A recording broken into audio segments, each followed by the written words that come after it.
সম্মানীয় দর্শক বন্ধুগণ, 2025 সালে খরিফ মরশুমে শস্য বীমা প্রকল্পের আবেদনপত্র জমা নেওয়া আবার শুরু হয়েছে। পশ্চিমবঙ্গের যে সকল কৃষক ধান চাষ করে থাকেন তারা অবশ্যই এই ফর্মটি ফিল আপ করুন এবং নিজেদের ব্লকে গিয়ে জমা করুন। এই ফর্মটি আপনারা এই মুহূর্তে নিজেদের ব্লকে গিয়ে পেয়ে যাবেন বা পাড়ায় সমাধান যে ক্যাম্প চলছে সেখান থেকেও পেয়ে যাবেন এবং ফর্মটি ফিল আপ করার পর আপনারা পাড়ায় সমাধান ক্যাম্পে জমা দিতে পারেন বা নিজেদের ব্লকে গিয়েও জমা দিতে পারেন। 2025 সালের খরিফ মরশুমের শস্য বীমা প্রকল্পের ফর্মটি আপনারা কিভাবে ফিল আপ করবেন তা আমি আপনাদের স্টেপ বাই স্টেপ দেখিয়ে দিচ্ছি। এর আগে অনুরোধ, চ্যানেলে নতুন হয়ে থাকলে ছোট্ট চ্যানেলটি সাবস্ক্রাইব করে নোটিফিকেশন অল করে রাখতে ভুলবেন না। এই হচ্ছে বাংলা শস্য বীমা প্রকল্পের সম্পূর্ণ ফর্ম। এই ফর্মটি আপনারা কিভাবে ফিল আপ করবেন সম্পূর্ণ তথ্য আমি আপনাদের দেখিয়ে দিচ্ছি। বাংলা শস্য বীমা 2025 খরিফ মরশুম কিভাবে ফিল আপ করবেন দেখুন। ডান পাশে রয়েছে মধ্যস্থতাকারীর বিবরণ এবং নিচে যে ফাঁকা জায়গাটি রয়েছে সেখানে আপনাদের কিছুই লিখতে হবে না, আপনারা জায়গাটি ফাঁকা রাখবেন। এরপর রয়েছে কৃষকের নাম, এখানে আপনারা যিনি আবেদন করছেন তার নামটি লিখে দেবেন।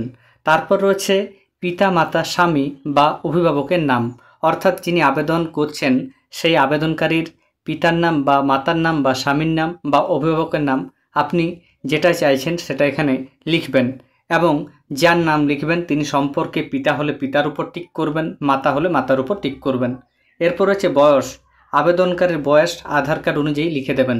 তারপর রয়েছে লিঙ্গ, আবেদনকারী যদি পুরুষ হয় তাহলে পুরুষের উপর টিক করবেন, স্ত্রী হলে স্ত্রী এবং অন্যান্য হলে অন্যান্য। এরপর রয়েছে ভোটার কার্ড নাম্বার, আবশ্যিক লেখা রয়েছে আবেদনকারীর ভোটার কার্ডের নাম্বার এখানে লিখে দেবেন। তারপর রয়েছে জাতি, জাতি যেটা হবে সেটার উপর আপনারা টিক করবেন।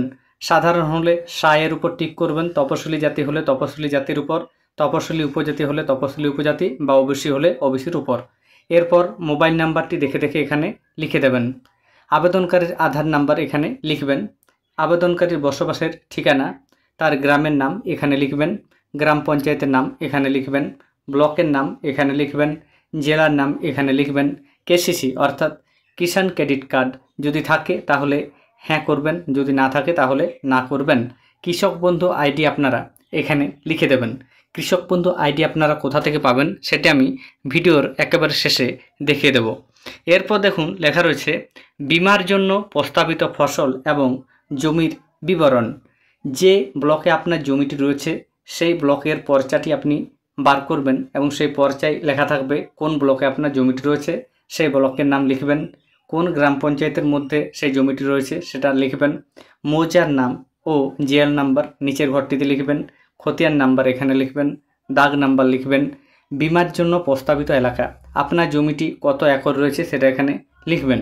নিজস্ব জমি হলে এখানে নিজস্ব লিখবেন, ভাগ চাষি হলে ভাগ চাষি লিখবেন, ভাড়া নেওয়া চাষি হলে ভাড়া নেওয়া চাষি লিখবেন। ফসল রোপণের সম্ভাব্য তারিখ এটা দেওয়ার প্রয়োজন নেই। এরপর আপনার যদি একাধিক ব্লকে জায়গা থাকে তাহলে আপনারা পরপর নিচের অনুযায়ী অনেকগুলি ঘর আছে সেগুলিতে লিখে দেবেন, বা একই ব্লকে যদি আপনার জায়গা থাকে অথচ মৌজার নাম বা জেএল নাম্বার আলাদা আলাদা সেই অনুযায়ীও আপনারা পরপর এখানে আপনার জমির যে বর্ণনা সেটা এখানে পরপর লিখে দেবেন। এরপর রয়েছে দেখুন কৃষকের ব্যাংকের বিবরণ, আধার সংযুক্তিকৃত ব্যাংক অ্যাকাউন্ট, অর্থাৎ এমন ব্যাংক অ্যাকাউন্ট এখানে দিতে হবে যার সঙ্গে আধারের লিঙ্ক রয়েছে। ব্যাংকের পাসবুক অনুযায়ী কৃষকের নাম এখানে আপনারা লিখবেন, ব্যাংকের নাম এখানে লিখবেন, ব্রাঞ্চের নাম এখানে লিখবেন, অ্যাকাউন্ট নাম্বার লিখে দেবেন, আইএফএসসি কোড লিখবেন, অবশ্যই লিখবেন, নচেত আপনার টাকা ক্রেডিট হবে না। অ্যাকাউন্টের ধরন অর্থাৎ আপনার অ্যাকাউন্টটি সেভিংস নাকি অন্য কিছু সেটা লিখবেন। এখানে মনে রাখবেন যে প্রত্যেকটা বিষয় আপনাকে ঠিক ঠিক লিখতে হবে। যদি আপনার কোনো ভুল হয়ে থাকে আপনার ফসল নষ্ট হলেও আপনি টাকা পাওয়ার ক্ষেত্রে সমস্যায় পড়তে পারেন। এরপর দেখুন এখানে বেশ কিছু ঘোষণা লেখা রয়েছে, আপনি প্রয়োজন মনে করলে এগুলি পড়ে নেবেন। এরপর রয়েছে সাক্ষীর সহি, অর্থাৎ আপনি যে একজন কৃষক সেটা প্রমাণ করার জন্য আপনার পাশের বাড়ির বা অন্য কারোর একজন সহি এখানে আপনি করিয়ে নেবেন। এরপর কৃষকের সহি অর্থাৎ যিনি আবেদন করছেন তার সহি এখানে দিয়ে দেবেন। তারপর দেখুন রয়েছে এরিয়া শোন সার্টিফিকেট। এই জায়গাটি আপনারা ফাঁকা রাখবেন, আপনাদের কোনো কিছু করার প্রয়োজন নেই। এরপর নিচের দিকে এলে আপনারা দেখতে পাবেন এখানে লেখা রয়েছে বাংলা শস্য বীমা খরিফ 2025 মরশুম ধান প্রাপ্তি স্বীকার। এই যে অংশটা রয়েছে এই অংশটা আপনি যখন ফর্ম জমা করবেন তখন আপনাকে ফেরত দেওয়া হবে।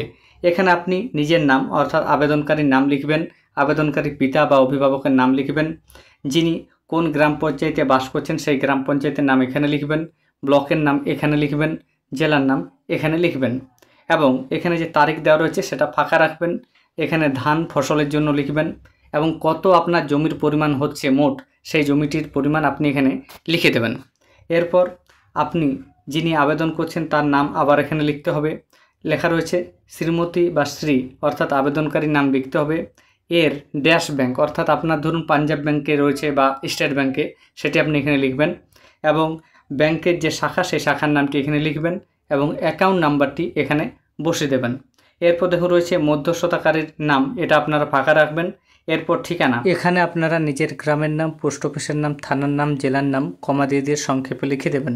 তার পাশে রয়েছে অনুমোদিত স্বাক্ষরকারীর সহি ও সিলমোহর। এই জায়গাটিতে আপনাকে কিছু লিখতে হবে না, আপনি যখন ফর্মটি জমা করবেন যিনি অফিসার থাকবেন তিনি সই করবেন এখানে এবং সই করার পর আপনাকে ফর্মের নিচের দিকের অংশটি অর্থাৎ এখান থেকে বাকি অংশটি নিচ দিকের আপনাকে ফেরত দেওয়া হবে।